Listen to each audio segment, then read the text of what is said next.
Hi guys, how are you today? After a hard-working day, let's relax with this journey through history. We will travel back to the early 19th century, a time filled with knighthood, chivalry, and struggles, both noble and grim. As we settle into the past, take a deep breath and allow the rhythms of history to guide you into a gentle exploration of what life was really like for a knight.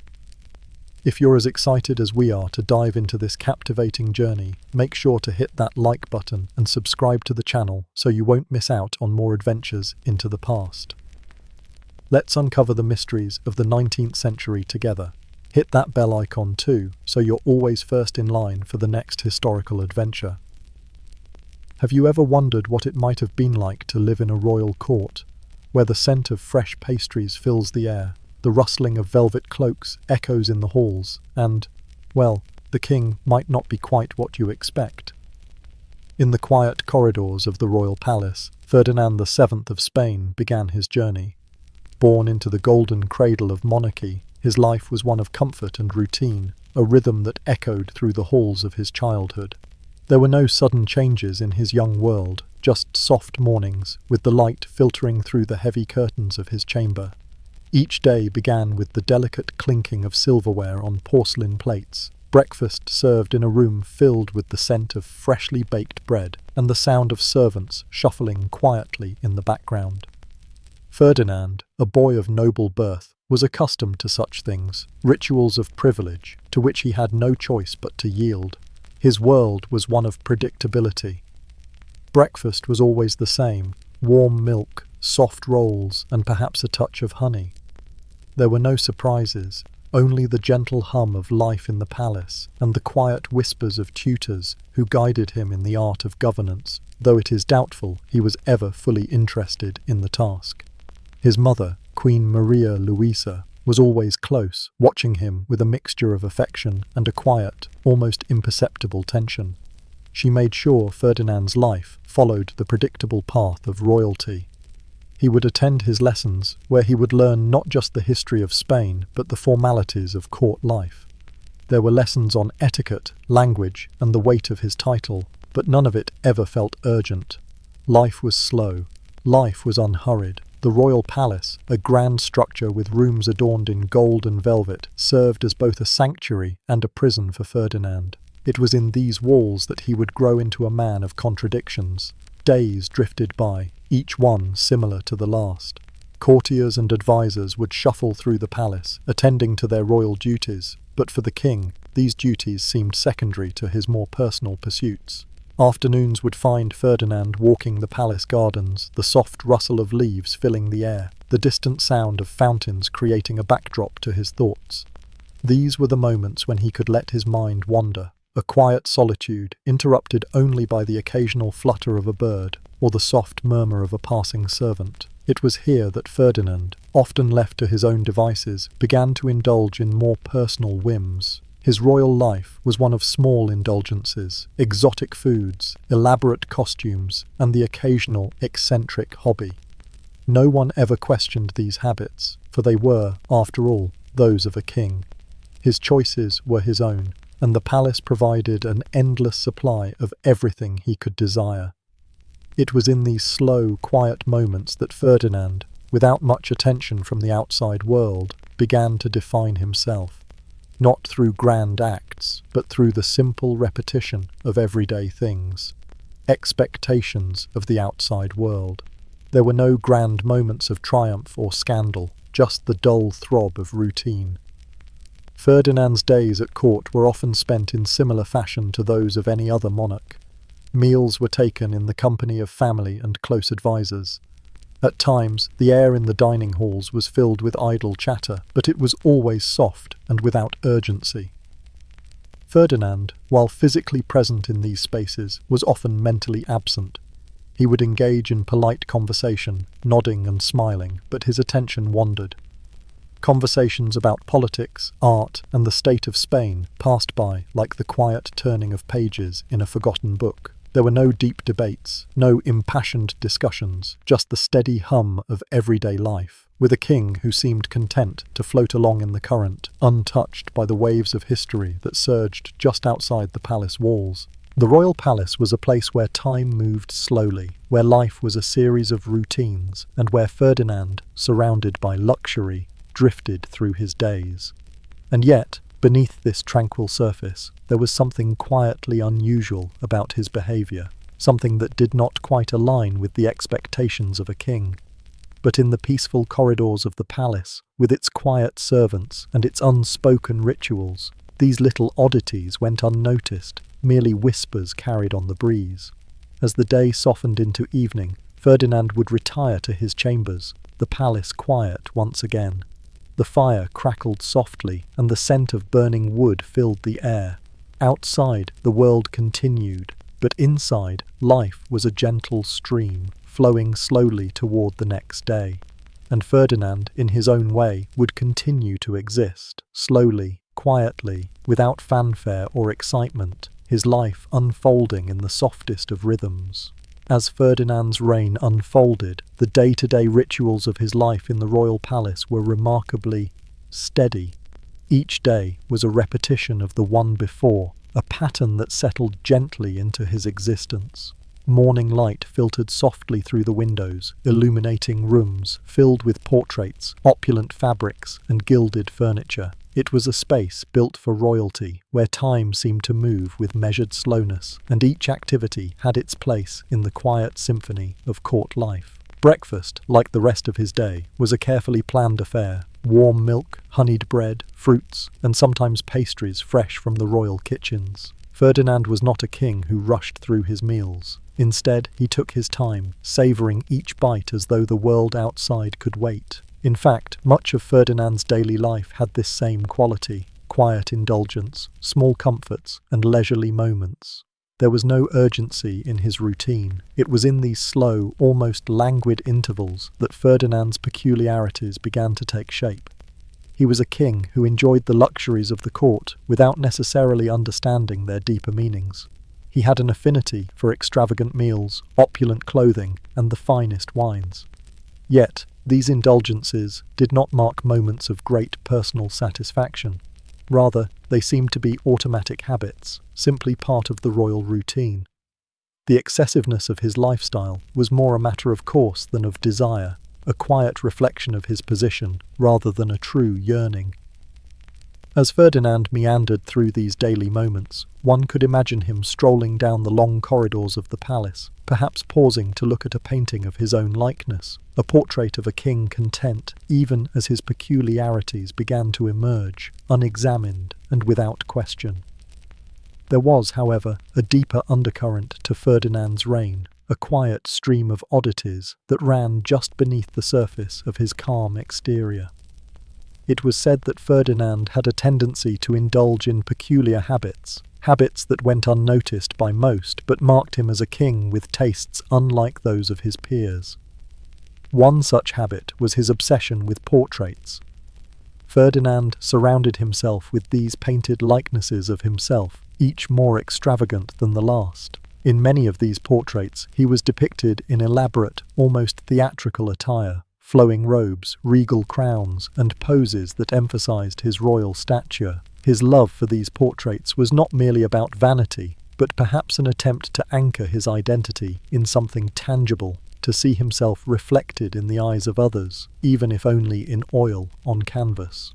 And yet, there was something about the portraits that spoke of a deeper disconnection, a king who, despite being surrounded by reminders of his own importance, remained ever distant from the real substance of royal duty. The portraits hung in his chambers and across the palace, offering a reflection of a man who was perhaps not entirely sure of his place in the world. But, like so many aspects of his life, this was simply another habit, one that existed without question, as natural to him as the daily rituals that marked his existence. His fascination with the royal attire, too, seemed to border on the excessive. Ferdinand would often commission new garments, each more intricate and luxurious than the last. Yet the question remained, why did he need so many? Was it the need to impress others, or was it simply part of the performance of being king? His tastes were not confined to clothing alone. Ferdinand's court was known for its elaborate banquets, where the finest foods were laid out in endless rows. Yet, like his indulgence in portraits and fashion, these grand feasts seemed to lack the personal connection or satisfaction one might expect. It was as though Ferdinand was surrounded by abundance, but the enjoyment of these things never quite reached his soul. They were, like the rest of his life, just another part of the quiet performance that was his reign.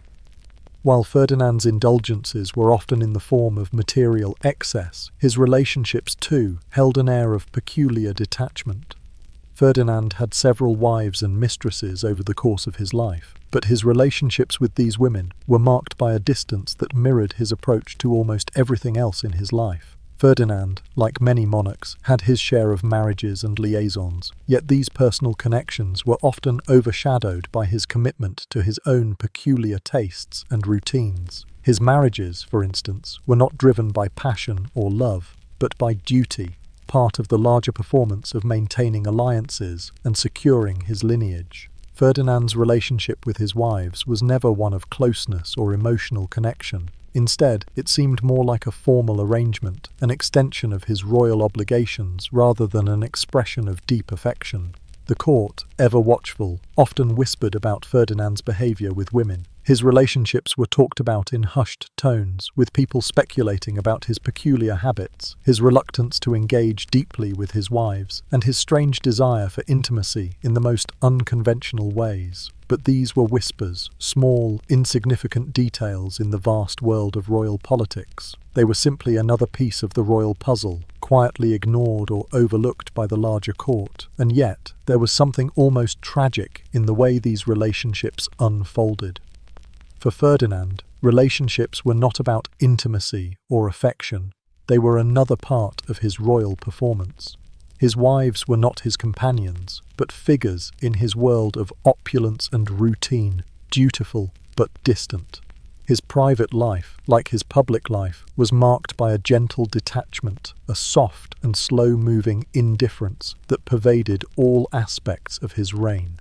When one looks back at the reign of Ferdinand VII, it is hard to pinpoint any one event or achievement that stands out.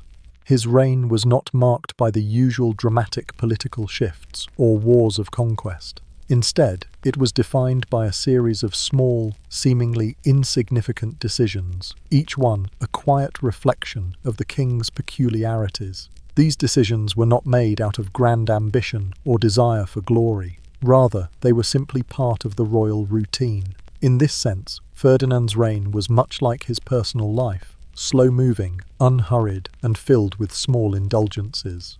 There were moments of political tension, of course, but they were rarely followed by dramatic action.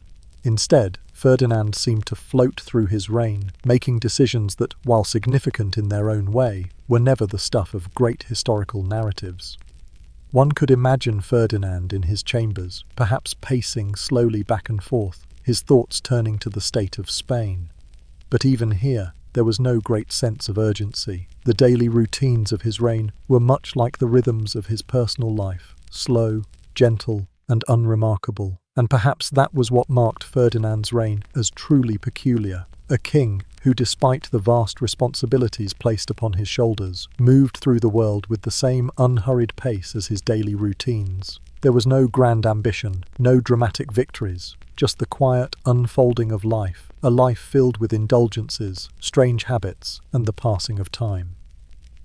When we step back and reflect on the life of Ferdinand VII, it's easy to see him as a figure caught between two worlds, that of the royal court and that of his own quiet, peculiar existence.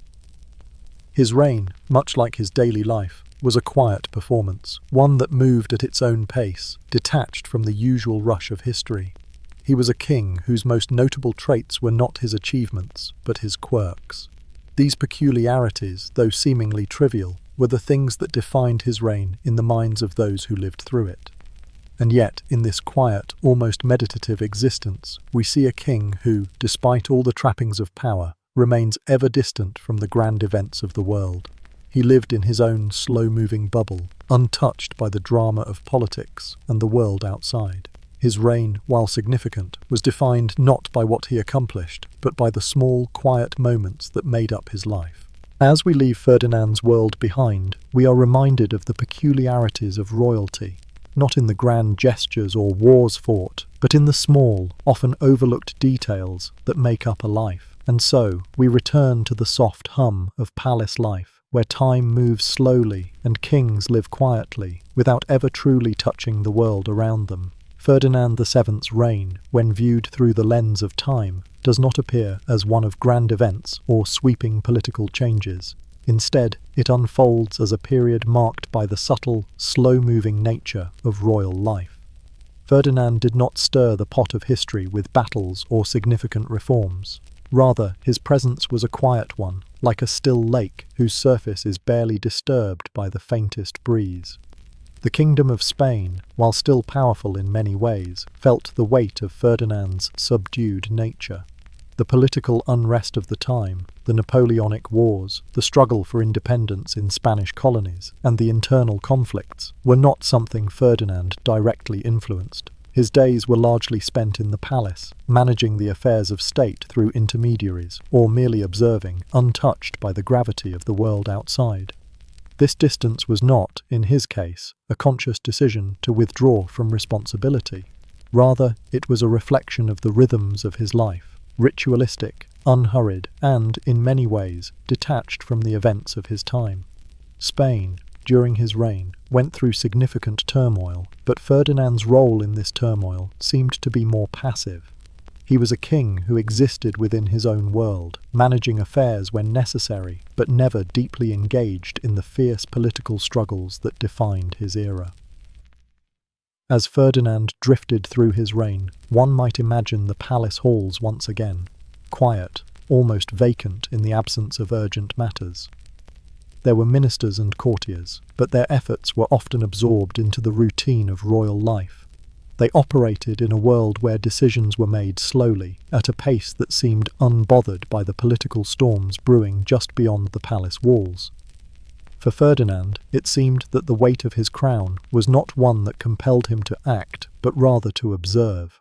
His legacy, much like his reign, is one of a passive observer rather than an active participant in the unfolding history of Spain. One of the most enigmatic aspects of Ferdinand VII's legacy lies in his personal nature. He was not a king who was easy to understand, and much of his life remains shrouded in mystery, especially when it comes to his motivations and actions. Ferdinand was a man of contrasts, an outward figure of royal dignity, who, in private, indulged in habits that often seemed at odds with the responsibilities of his office. There were rumours, of course, whispers that followed him throughout his life. They spoke of strange behaviours, of peculiarities in his daily habits, and even of his relationships with his wives. Yet, much of this remains speculative. The true Ferdinand, the man behind the kingly title, is elusive, lost in the haze of history and the slow rhythms of palace life. What was his true character? Was he simply a man lost in the luxury of his birth, or was there something more to his detachment? He was not a king who inspired great love or hatred, but rather one who elicited curiosity, as if there were something just out of reach, hidden beneath his royal garb. Perhaps his quirks were merely the expression of a man caught between duty and personal desires, a man who neither fully embraced nor rejected the role that was thrust upon him. The mystery of Ferdinand VII is not one of dramatic intrigue, but of quiet contradiction. A king who was not entirely a ruler, but also not entirely a man of the people. In his personal life, Ferdinand seemed adrift, his interactions with others often distant, as though he were merely going through the motions of a life that had already been laid out for him. His marriages, too, were largely political arrangements, without the fervour one might expect from a man in such a position. He did not engage in the grand passions of history, but instead he floated along like a ship carried by the tide, never quite in control, but always moving forward. The quiet nature of his reign, much like his personal habits, reflects a man who did not actively shape the world around him, but allowed the world to move in its own course. In his personal life, Ferdinand seemed adrift, his interactions with others often distant, as though he were merely going through the motions of a life that had already been laid out for him. His marriages, too, were largely political arrangements, without the fervour one might expect from a man in such a position. He did not engage in the grand passions of history, but instead he floated along, like a ship carried by the tide, never quite in control, but always moving forward. The quiet nature of his reign, much like his personal habits, reflects a man who did not actively shape the world around him, but allowed the world to move in its own course. When we think of legacies, we often imagined great deeds, wars won, empires expanded, or transformative reforms implemented. But Ferdinand VII's legacy is not one of such visible impact. Instead, his legacy is found in the slow, almost imperceptible mark he left on the history of Spain. His reign did not produce sweeping change or significant historical moments, but it did shape the course of Spain in subtler ways. Ferdinand's reign occurred during a time of great upheaval in Spain, as the Napoleonic forces threatened the stability of the monarchy and the Spanish colonies began to seek independence. Yet, Ferdinand, as king, was often a passive figure during these pivotal moments. He had moments of decision, but they were not the moments that defined the course of history. His legacy is not in his actions, but in his actions. There are moments when he could have acted but chose not to, or when he let others decide the fate of Spain. Ferdinand's political and personal decisions were often based on convenience rather than conviction, and this, in turn, led to a legacy that was neither wholly positive nor negative. Spain, under Ferdinand, remained a powerful nation, but one whose internal divisions only deepened. His reluctance to embrace true leadership left Spain at a crossroads, as it struggled to balance the interests of the monarchy with the growing demands for change from the people. Ferdinand's failure to actively guide his nation through these tumultuous years resulted in a quiet stagnation, a kingdom that was neither progressing nor regressing, simply moving through time without change. His reign is a reminder that history is not always shaped by the most dramatic actions, but by the quiet decisions made by those who rule. Ferdinand's legacy is not one of grand victories or transformative policies, but of a king who allowed time to pass without fully engaging in the events that surrounded him.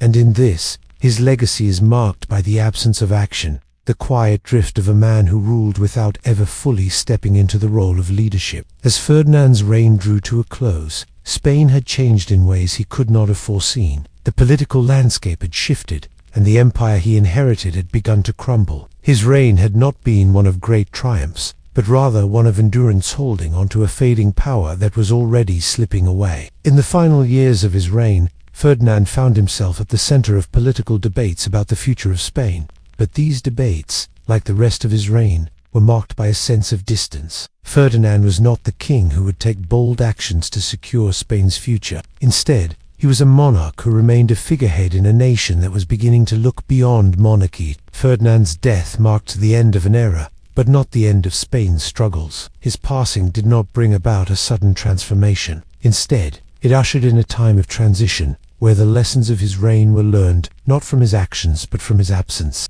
His legacy, like his reign, is defined not by what he accomplished, but by what he left undone. In his quiet, passive rule, Ferdinand VII taught Spain that history does not always move forward through the force of will, but often through the slow unfolding of time itself. When we look back on Ferdinand VII's life, it is easy to focus on the moments he could have acted, the times he could have risen to the challenges before him. But perhaps Ferdinand's true legacy is not found in these moments. Instead, it lies in the slow rhythm of his reign, in the way he moved through the world without ever truly leaving a mark on it. His reign was a study in restraint, in waiting for something to happen rather than making it happen. Ferdinand's legacy is not a loud one, nor is it one of remarkable achievement. It is a quiet one, marked by the absence of bold action, the quietness of a king who lived in his own world, unaware or perhaps unwilling to engage in the world around him. And in this, his legacy is a reminder that not all history is made through great deeds. Sometimes, history is simply a matter of enduring,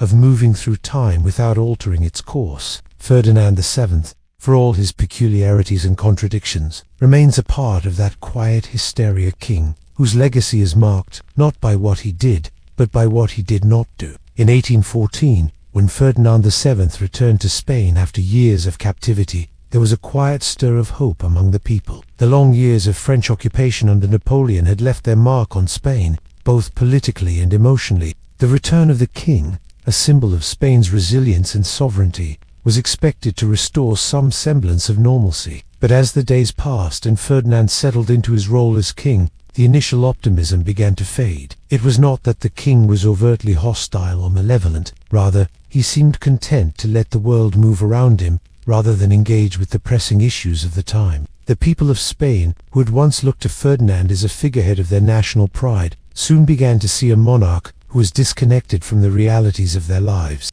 Ferdinand's first act upon reclaiming the throne was to reject the Cadiz Constitution of 18, a liberal document that had been drafted by Spain's Cortes in the wake of Napoleon's invasion. The constitution sought to limit the powers of the monarchy and establish a constitutional government, but Ferdinand, upon his return, declared it void and reaffirmed the principles of absolute monarchy. For many Spaniards, this action was a quiet betrayal. The promises of reform and progress that had been held out to them by the Constitution were now dashed. Yet, in typical fashion, Ferdinand did not challenge these people openly. He did not ignite anger or passion. He simply rejected their hopes and returned to the comfort of the old ways. His reign, from this point onward, would be marked by a series of such quiet actions that did not stir grand emotions but left a lingering sense of disappointment and confusion among his people. As Ferdinand solidified his power, the atmosphere in Spain became one of unease. There was a pervasive sense that something was wrong, though it was not immediately clear what that something was. Ferdinand's decisions, or lack thereof, created a climate of stagnation. The Cadiz Constitution, with its promise of a constitutional monarchy and a more modern form of governance, had seemed like a way forward. But now it had been discarded, and Spain found itself returning to the past, to a time when the king's will was absolute, and the people's hopes for change were of no consequence.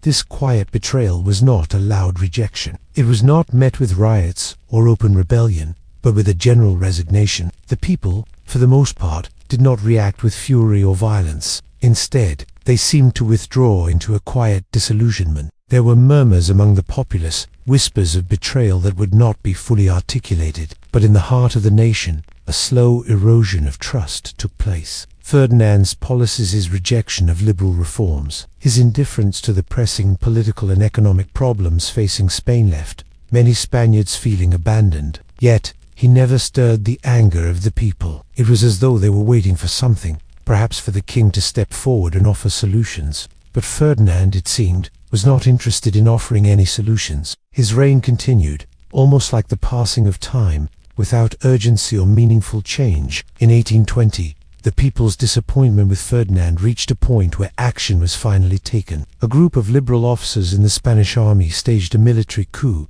forcing Ferdinand to accept the Cadiz Constitution once again. This period, known as the Liberal Triennium, was a brief but significant moment of hope for those who had longed for reform. For 3 years, Spain experimented with a constitutional system that limited the king's power and granted more authority to the people as representatives. It was a time of optimism, when many thought that Spain might move towards a more modern, democratic system. But this hope was short. Ferdinand, who had initially been forced to accept the constitution, soon sought the help of foreign monarchies, including France, to overthrow the liberal government. The French intervention of 1823 marked the end of the Liberal Triennium. French forces, under the direction of the Congress of Verona, restored Ferdinand to absolute power. The liberals were once again crushed, and the Cadiz Constitution was discarded. The brief moment of reform and progress, like the hope that had preceded it, evaporated. This period of liberal government,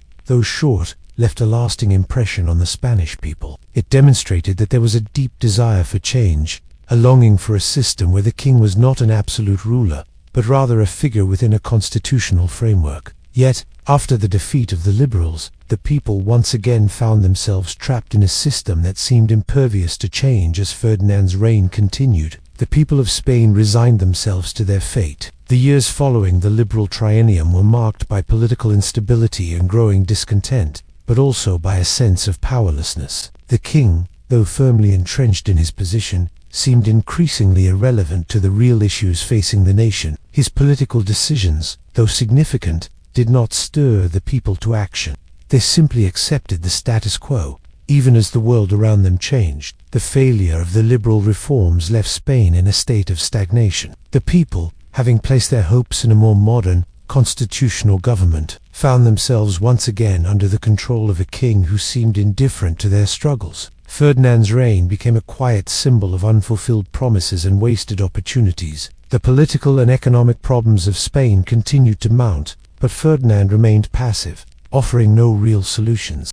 The resignation of the people during this time was palpable. They no longer expected their king to provide answers or guidance. They had learned to live with the quiet disappointment that Ferdinand's reign had become. The court, though still lavish and full of ceremony, felt more distant than ever before. The people of Spain, who had once celebrated their king's return, now simply endured his presence. When we reflect on Ferdinand VII's reign, we see a king who failed to engage with the needs of his people. His decisions, though significant, were never dramatic enough to stir the passions of the nation. His reign was one of quiet stagnation, where the hopes for change were repeatedly dashed. And yet, Ferdinand's reign was not marked by the fury or anger of the people. Instead, it was characterized by a quiet resignation, a surrender to a fate that seemed inevitable. The people of Spain did not rebel against Ferdinand in the traditional sense. They did not rise up in anger.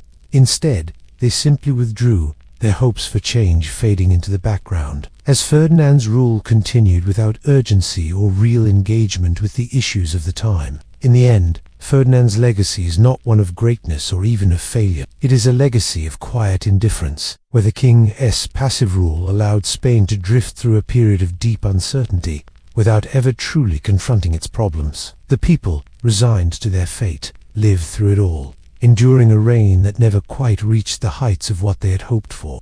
As the years passed, Ferdinand VII's reign quietly faded into the backdrop of Spain's history. His rule, marked more by inaction than by bold decisions, left behind a legacy not of great triumphs, but of missed opportunities. His people, once hopeful, had long since resigned themselves to a fate of stagnation and quiet endurance. In the stillness of the royal palace, where the echoes of his footsteps no longer reverberate, we find a king who never truly shaped the course of his country. His reign, though significant in its duration, was not defined by grand acts of governance, but by a steady, almost imperceptible drift through time. The world around him changed, yet he remained distant, observing without engaging. And so, as we reflect on the life of Ferdinand VII, we are reminded that not all histories are made through dramatic moments or decisive actions. Some, like his, are written in the quiet, unhurried passage of time, a reign that slipped by without ever fully touching the lives of those it was meant to serve.